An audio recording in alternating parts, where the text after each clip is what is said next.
Bab 1058. Meramal nasib wanita bergaun polos. Pernah berkontak. Miley sedikit bingung. Saat ini, Queen sudah tidak ingin mengatakan apapun. Miley pergi. Melihat Miley pergi, di dalam pegadaian, Queen menggelengkan kepalanya, orang ini. Saat ini, wanita berkaki satu muncul di pegadaian. Wanita berkaki satu melihat ke arah Queen, "Kamu benar-benar biarkan dia pergi?" Queen berkata dengan ringan, "Kalau tidak." Wanita berkaki satu itu terdiam.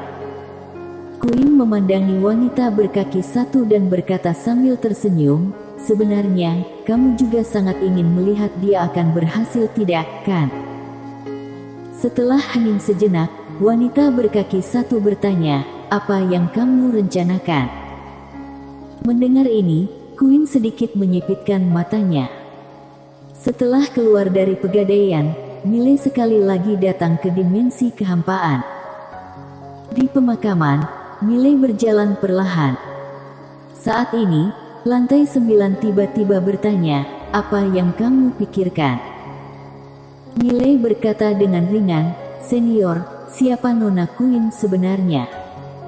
Lantai 9 berkata, "Dia sangat misterius, mungkin hanya Tian Dao yang legendaris itu yang mengetahui identitas aslinya." Miley berkata, "Dia sudah melakukan begitu banyak hal, pasti sedang merencanakan sesuatu." Lantai 9 berkata, "Ruang buku kamu." Miley sedikit mengernyit, "Lalu kenapa dia tidak mengambilnya saja dariku?" Lantai 9 menghela nafas dengan suara rendah, "Orang lain tidak tahu betapa menakutkannya dirimu, tapi dia pasti tahu. Di belakangmu tidak hanya wanita bergaun polos, tetapi juga tuan muda dari kekuatan pertama di 5 dimensi, takutnya dia tidak berani memaksamu." Miley. Lantai 9 berkata lagi, "Jangan terlalu khawatirkan hal itu, lagi pula, dia tidak memiliki niat jahat terhadapmu sekarang, kan?" Miley mengangguk, "Prioritas utamaku sekarang adalah mencapai alam reinkarnasi." Setelah berbicara, dia mempercepat langkahnya. Sepanjang jalan, ada keheningan di sekitar. Miley terus melihat kuburan di sekitar, dan perbedaan di antara kuburan ini ada yang besar dan ada yang kecil, dan ada abjad kuno misterius di sekitar beberapa kuburan. Miley tiba-tiba bertanya, "Senior, apa kamu juga terbaring di kuburan dulu?" Lantai 9 berkata sambil tersenyum, "Aku keluar dari sini, tetapi bukan dari zaman dewa dan iblis." Miley berkedip, "Bisa jelaskan?" Lantai 9 berkata, "Kamu, rasa penasaranmu sangat kuat." Miley tersenyum dan berkata, "Bisa kasih tahu?" Lantai 9 berkata, "Kamu akan tahu nanti." Miley terdiam. Pada saat ini, Miley tiba-tiba berhenti. Dia menoleh dan melihat tidak jauh, beberapa meter darinya, ada sebuah makam yang tiba-tiba bergetar. Melihat pemandangan ini, kelopak mata Miley berkedut, "Apa-apaan ini?" Miley berkata dengan suara yang dalam, "Senior." Lantai 9 berkata, "Aku tidak tahu apa itu, bagaimana kalau kita lihat bersama?" Miley tidak bisa berkata apa-apa, orang ini rasa penasarannya juga sangat kuat. Miley memikirkannya, dan memutuskan untuk pergi melihatnya. Pada saat ini, tanah di makam itu tiba-tiba bergeser ke kedua sisi, kemudian, peti mati berwarna merah darah muncul di depan Miley. Melihat peti mati ini, Miley merasa sedikit khawatir, mungkin ini bukan hal yang baik. Pada saat ini, lantai 9 berkata lagi, "Kamu takut apa? Kamu memiliki armor naga api, perisai Sumeru, tubuh abadi, tubuh eternal, bahkan itu alam dominion, jangan berharap bisa membunuhmu dengan mudah." Miley memikirkannya, benar juga. Jadi, dia tidak kabur dan terus melihat peti mati itu. Takut apa? Tutup peti mati tiba-tiba bergerak ke kanan, dan lambat laun, tangan seputih giok terulur dari peti mati. Wanita. Kelopak mata Mile berkedut, jangan bilang ini wanita super lainnya. Dari awal hingga sekarang, dia menemukan supermaster wanita sangat banyak. Pada saat ini, seorang wanita perlahan melayang dari peti mati. Wanita itu mengenakan gaun seputih salju, dengan rambut perak panjang mencapai bongkongnya. Lengan bajunya berbentuk seperti kipas, di tangan kirinya, dia memegang tongkat aneh dengan bola seputih salju di bagian atas tongkat. Mata wanita itu tertutup, tetapi fitur wajahnya sangat halus, sangat cantik. Mile melirik wanita itu dan berkata dalam hati, "Senior, bisakah kamu merasakan auranya?" Lantai 9 berkata, "Tidak." Mile ingin mengatakan sesuatu, tetapi pada saat ini, wanita itu tiba-tiba menoleh melihat Mile. Mata Mile berkedut sedikit dan sedikit mengangguk. "Halo, Yang Mulia." Saat ini, wanita itu tiba-tiba muncul di depan Mile tanpa suara. Wajah Mile sedikit berubah. Dia dengan erat memegang pedang ether di tangan kirinya, tapi untungnya, wanita itu tidak berniat menyerang. Saat ini, wanita itu tiba-tiba berkata, "Kamu." Suaranya seperti burung pengicau, sangat enak didengar. Mile berkedip, "Ada apa denganku?" Wanita itu memandang Mile, bukan putra pilihan surgawi, tapi bisa mengalahkan putra pilihan surgawi. Mile sedikit mengernyit, "Putra pilihan surgawi." Wanita itu tersenyum dan berkata, "Mau meramal yang gratis?" Mile tertegun, kemudian bertanya, "Apakah kamu master dewa yang legendaris itu?" Wanita itu menggelengkan kepalanya, "Aku master penyihir." "Master penyihir." Mile melihat wanita itu, master penyihir berpakaian begitu putih. Wanita itu bertanya lagi, "Mau tidak?" Mile sedikit bingung, "Mengapa kamu ingin meramal nasibku?" Wanita itu tersenyum dan berkata, "Hidupmu sangat keras, aku belum pernah melihat orang dengan hidup sekeras itu." Mile memikirkannya, lalu berkata, "Kamu ramal untukku." Wanita itu mengangguk, dia memegang tongkat itu dengan ringan mengetuk alis Mile. Boom! Cahaya putih tiba-tiba menyelimuti Mile, dan Mile mengerutkan kening.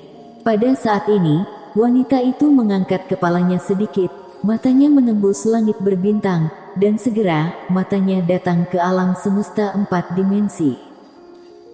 Di langit berbintang yang tidak diketahui, seorang wanita bergaun polos berhenti tiba-tiba, dia menoleh, matanya sedingin es, tanpa emosi apapun. Dimensi kehampaan, wanita itu memandang wanita bergaun polos, dan segera, serangkaian abjad kuno yang aneh dan misterius berwarna merah muncul di atas kepala wanita bergaun polos.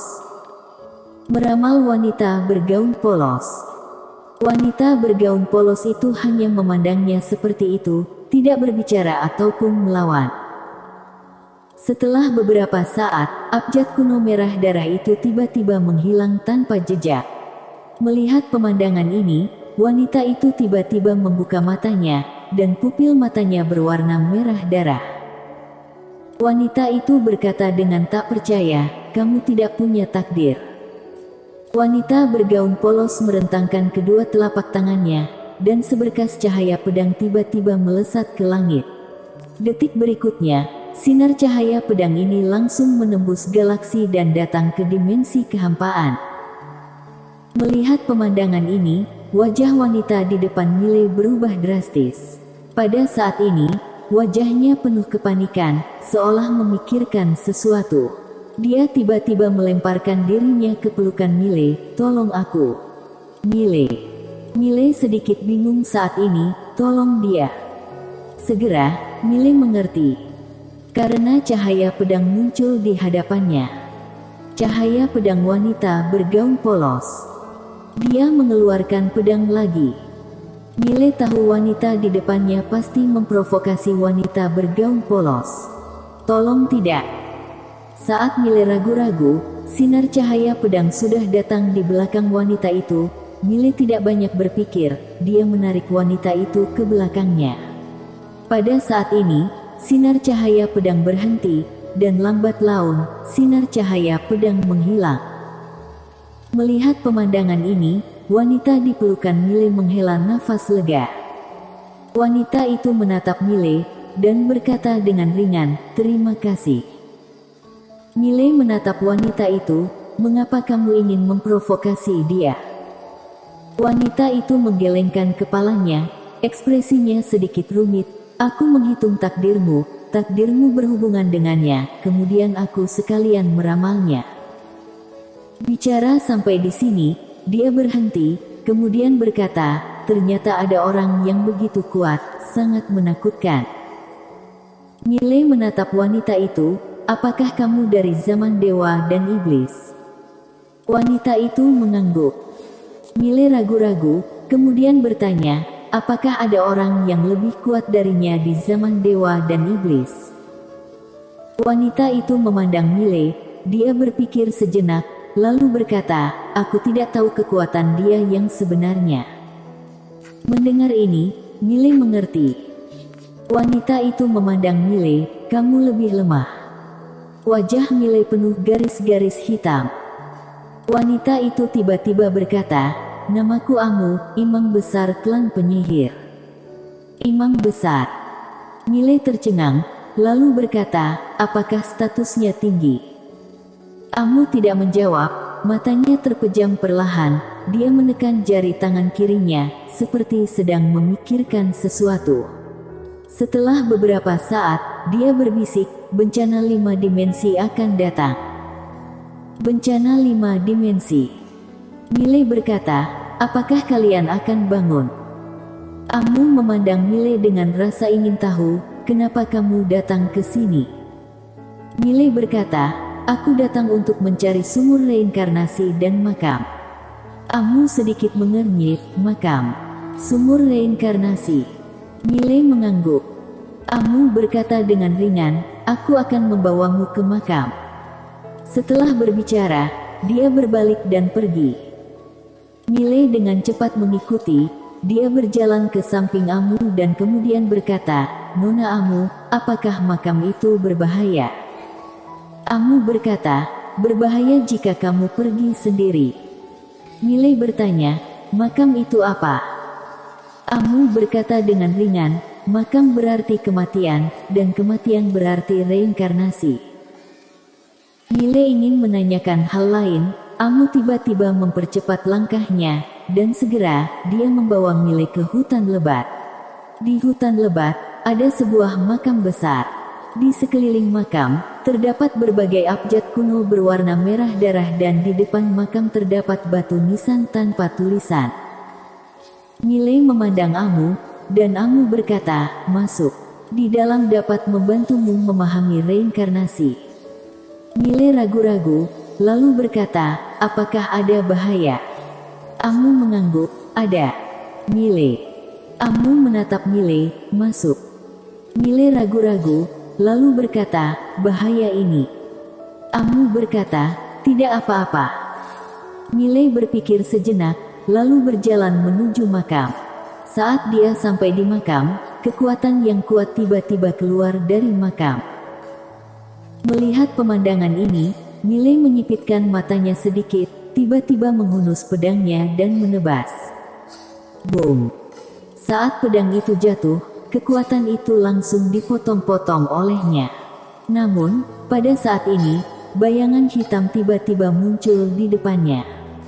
Sebelum dia sempat bereaksi, sebuah tinju tiba-tiba menghantam dadanya.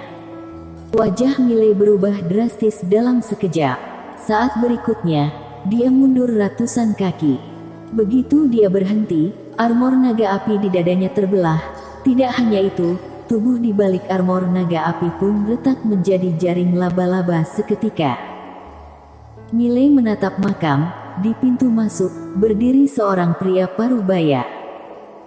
Pria paruh baya itu tiba-tiba menghilang. Mile menyipitkan matanya sedikit, dia mengeluarkan perisai Sumeru tiba-tiba, lalu melihat ke atas. Pria paruh baya itu meninju perisai Sumeru.